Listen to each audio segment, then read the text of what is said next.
আমরা আছি ফারাক্কা স্টেশনে, আর দেখেন ভোলানাথের ভক্ত দেখেন, হর হর মহাদেব।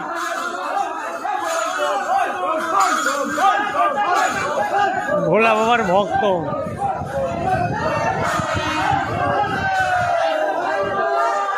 ধরবে, এই যে ট্রেন ঢুকছে, এরা যেখানে যাবে সেই ট্রেন ঢুকে পড়েছে। এই যে ট্রেন আসছে, ভাই রে ভাই, ভোলাবার ভক্ত কিন্তু প্রচুর। হর হর মহাদেব। ভাই গড,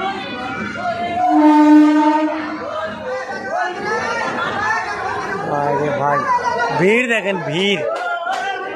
না, আমি তো ভয় পাচ্ছিলাম যে আমরা যে নবদ্বীপ এক্সপ্রেসে যাব সেই ট্রেনে নাকি এরা যাবে।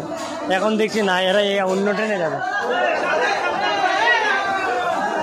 ও ভাই দেখেন কি অবস্থা, দেখেন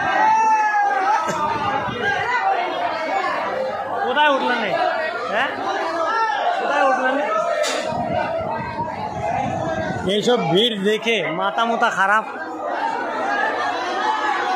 মাথা নষ্ট। এই দেখেন কুম্ভ মেলার ছবি, বাহ, প্রয়াগরাজ।